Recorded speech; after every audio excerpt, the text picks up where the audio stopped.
జగన్మోహన్ రెడ్డికి అంత ఓపిక లేదు. 50 రోజులు కూడా కాల. గత 5 సంవత్సరాల ప్రభుత్వంలో రాష్ట్రాన్ని రావణ కాష్టంగా చేసినటువంటి జగన్మోహన్ రెడ్డి ఈరోజు తను చేసిన పాపాలు రికార్డుల రూపంలో తగలబెడతా ఉన్నాడు ఎక్కడికక్కడ.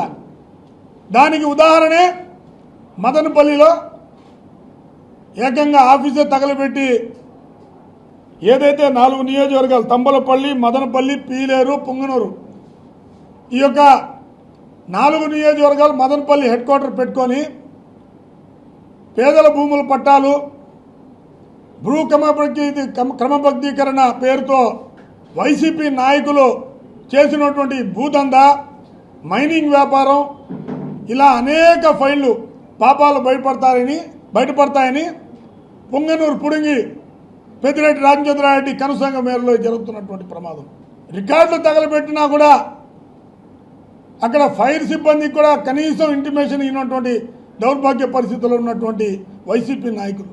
హుటాహుటిన ముఖ్యమంత్రి గారు చంద్రబాబు నాయుడు గారు 3 సార్లు రివ్యూ తీసుకోవటం, డీజీపీ గారిని పంపించటం,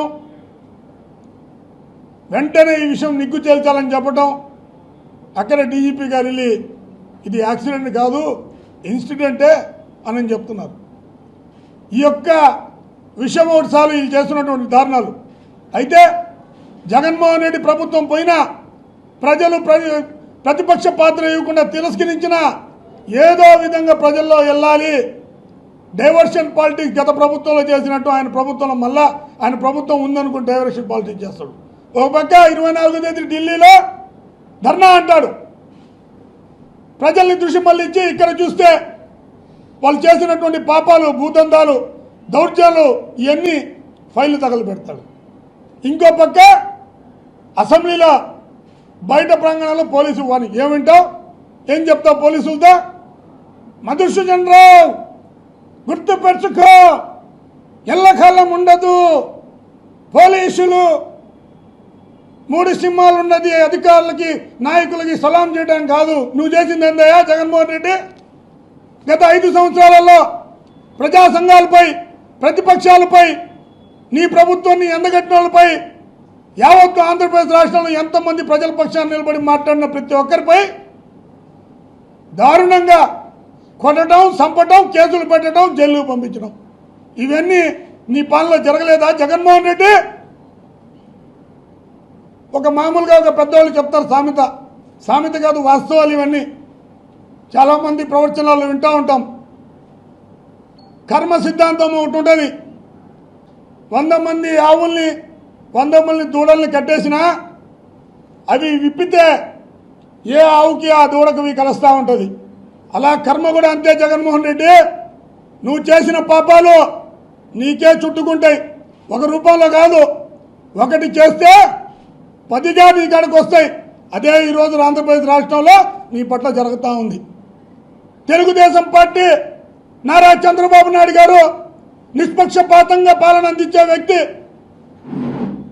దాదాపు 40 సంవత్సరాల సుదీర్ఘ రాజకీయ అనుభవం ఉన్నటువంటి వ్యక్తి, 3 సార్లు ముఖ్యమంత్రి చేసినటువంటి వ్యక్తి, ఉమ్మడి ఆంధ్రప్రదేశ్, ఉభయ రాష్ట్రాలు ఉమ్మడి ఆంధ్రప్రదేశ్ ముఖ్యమంత్రిగా 9 సంవత్సరాలు ఉన్నటువంటి వ్యక్తి, 175 నియోజకవర్గాలు ఆంధ్రప్రదేశ్ రాష్ట్రాన్ని అతను ఏ విధంగా కావాలంటే ఆ విధంగా పాలన చేసేటువంటి నిష్పక్షపాతంగా మంచి పాలన అందించేటువంటి వ్యక్తి చంద్రబాబు నాయుడు.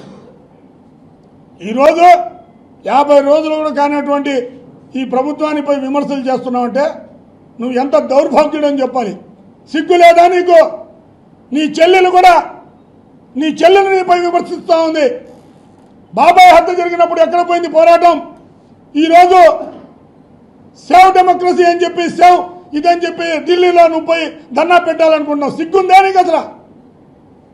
గత 5 సంవత్సరాలు ఆంధ్రప్రదేశ్ రాష్ట్రం కోసం ఎప్పుడైనా ఢిల్లీలో ధర్నా పెట్టావా? ఈరోజు నీ యొక్క డొల్లతనం బయటపడుతుందని, నీ యొక్క భూదందా, దౌర్జన్యాలు, అక్రమాలు, దారుణాలు బయటపడతాయని ఈరోజు సేవ్ డెమోక్రసీ పేరుతో నువ్వు ఈరోజు అనవసరంగా ప్రజల్ని ఒక తప్పుదావ పట్టించే విధంగా చేస్తున్నటువంటి పరిస్థితి ఆంధ్రప్రదేశ్ రాష్ట్ర ప్రజలంతా చూస్తూ ఉన్నారు.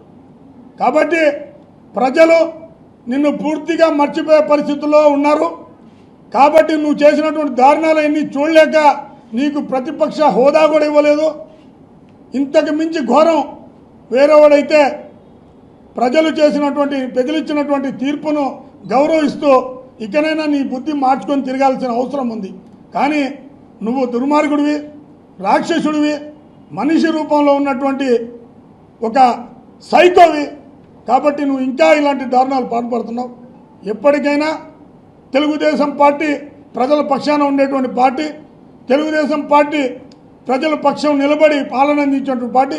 ఆంధ్రప్రదేశ్ రాష్ట్రం ఈ 5 సంవత్సరాలలో కూటమి ప్రభుత్వం సహకారంతో కూటమి ప్రభుత్వంలో పరుగులు పెడుతుంది అభివృద్ధిలో, సంక్షేమంలో అని చెప్పి తెలియపరుస్తూ మరొక్కసారి జగన్మోహన్ రెడ్డి గత ప్రభుత్వంలో చేసినటువంటి పాపాలు మళ్ళీ వాటి కప్పిపుచ్చుకునేందుకు డైవర్షన్ పాలిటిక్స్ చేస్తున్నాడు. ఇది మంచి పద్ధతి కాదు అని చెప్పి మరొకసారి తెలియపరుస్తా ఉన్నాం.